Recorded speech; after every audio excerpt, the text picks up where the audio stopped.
প্রতিজন সনাতনী হিন্দুর পুজো পাঠের নিয়ম নীতি সঠিকভাবে জানা উচিত।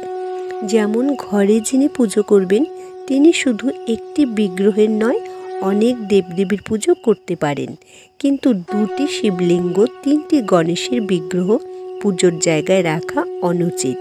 শালগ্রাম শিলা যত ছোট হবে ততই ফলদায়ক।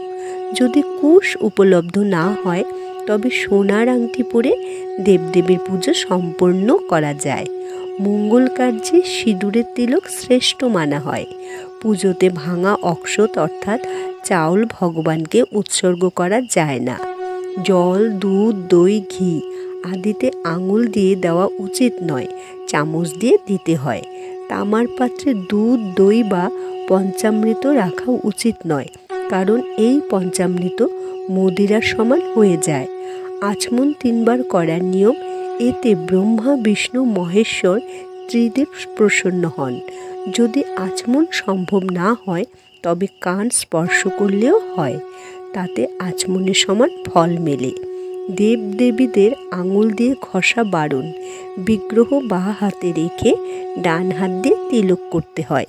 পুজোর ফুল জলের পাত্রে রেখে তারপর পুজোতে লাগানো অনুচিত। পুজোর ফুল সাজিতে রেখে পুজোতে দিতে হয়। আরতি করার নিয়ম হলো ভগবানের চরণে 4 বার, নাভিতে 2 বার, মুখে 1 বা 3 বার, সমস্ত অঙ্গকে 7 বার ঘুরিয়ে আরতি করতে হয়।